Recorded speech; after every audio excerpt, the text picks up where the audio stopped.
as we saw in the election, we were able to run an election, a very highly contested election.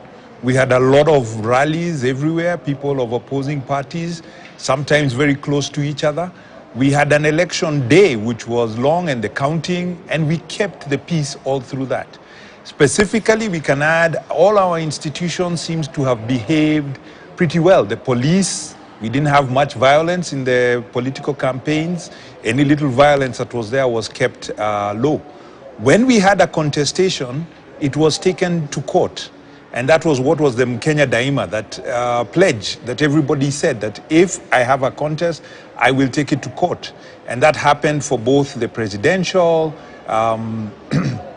governor seats, MP seats, and the judiciary also did very well in making sure that all those contestations were dealt with on time.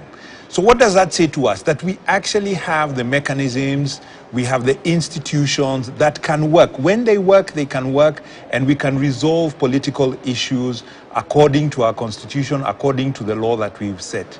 Unfortunately for us now, since then, we are seeing a deterioration.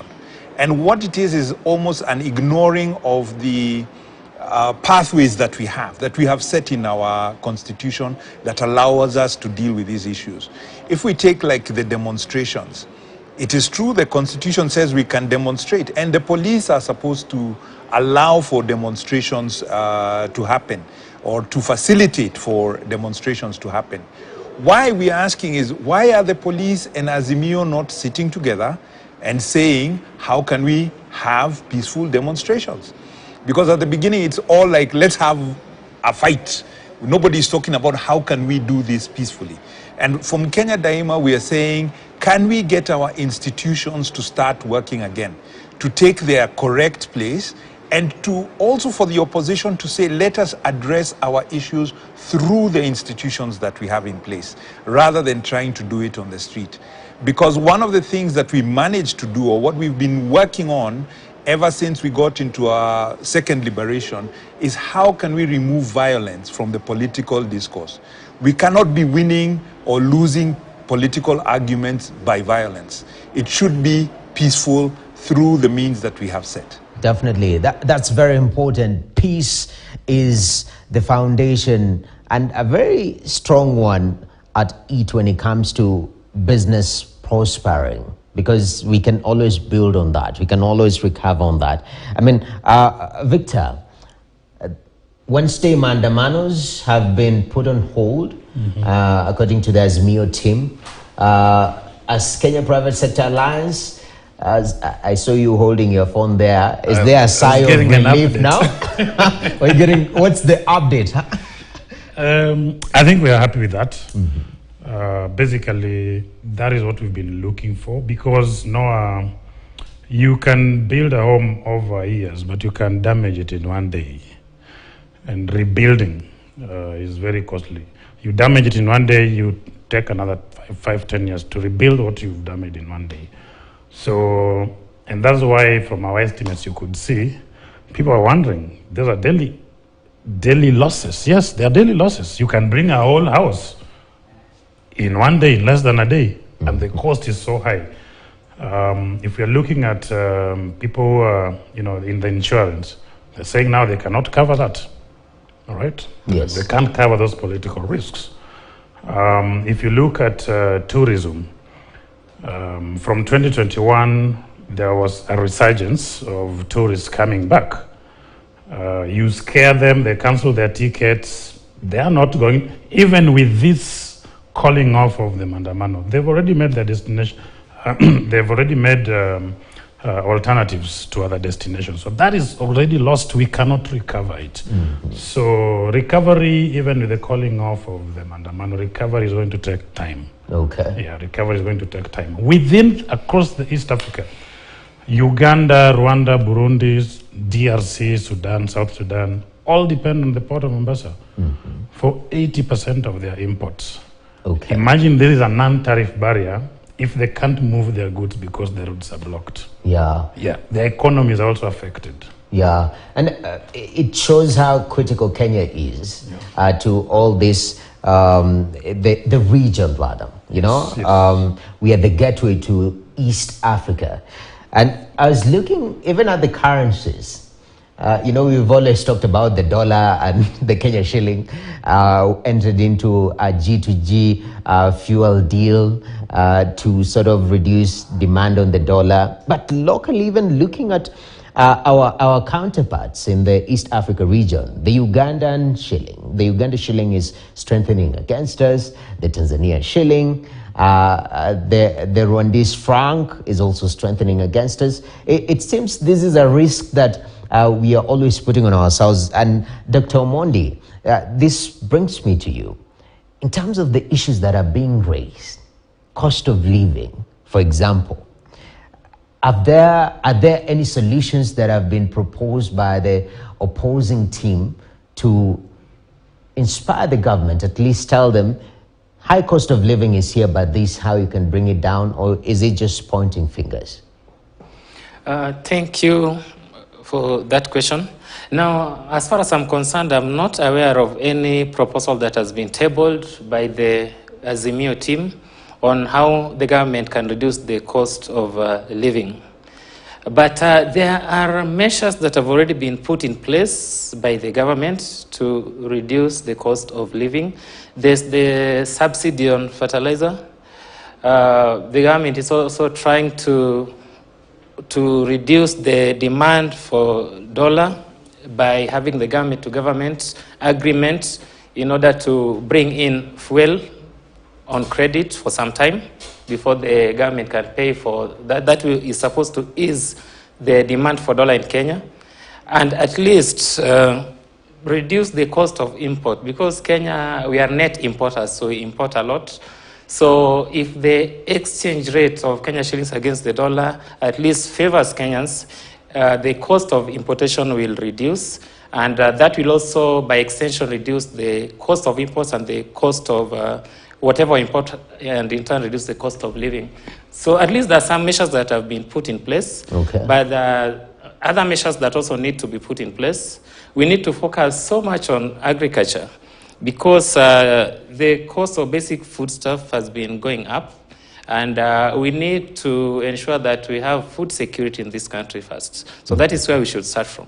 Okay. So once we are food secure, then we also focus on the other areas. Okay, yes. That's very critical. Food security is key. Mushai, in fact, a better part of last year, one of the challenges that we had was drought, which was a risk, a heavy risk, since our agriculture is very rain dependent. Then we had another risk of an election, which we managed to go through peacefully, which is also a good thing. But I'm looking at this issue of high cost of living in regards to the economic environment that we're in as we speak. From the opposition team, as much as they have put on hold this particular protest, what are some of the low-hanging fruits that they could tap into even as they engage the government to sort of work together to universally and as a country bring down this issue of cost of living? Yeah. Thanks, Noah. I think the challenge of the cost of living, I think the one thing you also didn't mention is COVID. COVID is not too long ago, and the impact of that are still being felt. We also have the Russia-Ukraine war that is affecting especially the price of commodities, and that has impacted us, not just Kenya alone, but the whole world and our region as such. So I think when we look at what we could do for the cost of living, the one side we are not seeing government working on is on their basically government expenses. Because our taxes, we are seeing they want to keep rising the taxes. We are seeing government expenditure wants to increase. And the source of this money is what we don't know, because they're going to be, it's taking from us again, the same people. And that actually is a big cost of living. So the cost of living, maybe we should start changing it to start discussing what is the cost of government? Because that is really the question. They are the ones who seem to be wanting to take a lot more, a bigger chunk of the pie. Then I would say maybe they are justified. And especially when we are going through difficult times.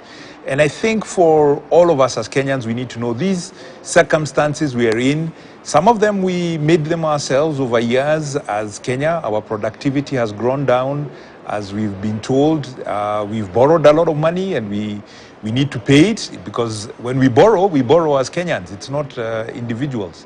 So all those issues, they come together and we have to deal with them. So that means we must all cut down. And whereas we see government asking us to cut a lot, we are asking them, where are you cutting yourself?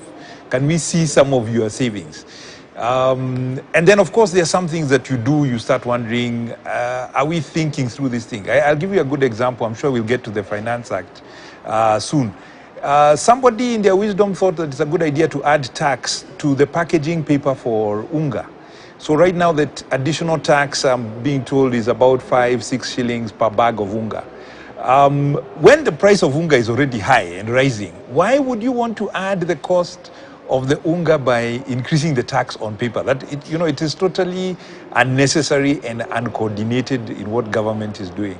So we must really start thinking fully. You might subsidize the price or the cost of growing maize with fertilizer and so on, and then you put a tax on the bag. You are not going to achieve much that way. So we need consistency and some reduction, I think, from the government side in terms of what is the cost of government. Thanks. Mushai, I'm glad you've raised this issue of cost of government.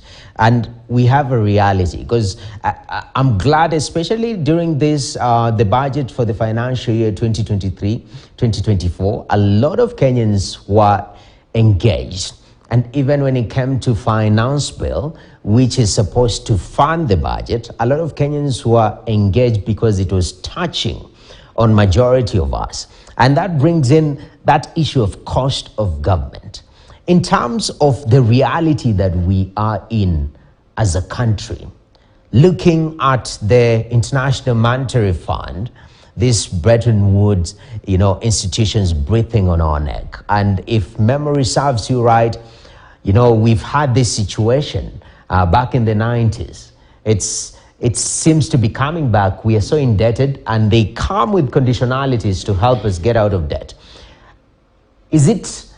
Are we in denial of the fact that we are in a hole as a country? And if at all we are to get out of this situation, then this is the price that we pay. Victor.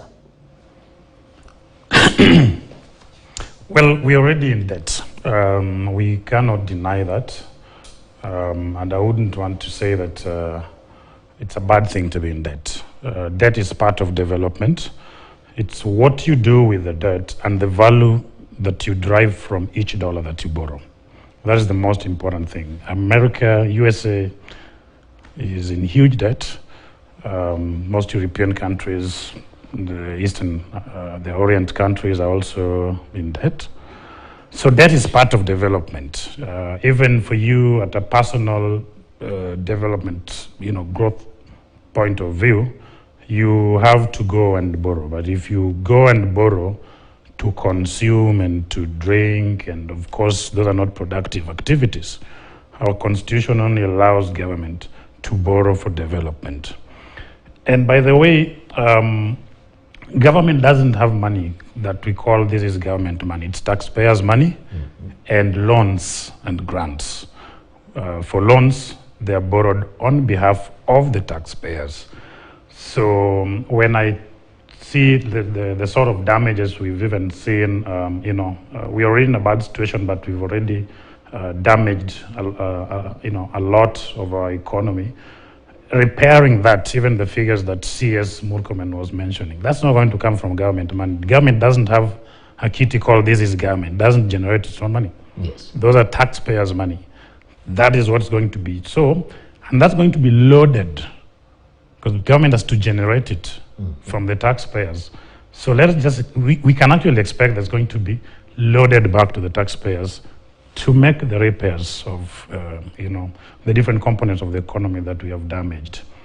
So that is not a bad thing. It's the value you get from, if you borrow $100, do you get $200 in value after 1 year, for instance? But if after 1 year the value you get is just $50 and you borrowed 100, you are deepening yourself in debt. Yeah. That is what we need to question. My last point, is let's always remember that in political turmoils, there is always an expansionary tendency of government to widen the government. All right? In peaceful times, governments tend to run a little lean. That is something I've observed.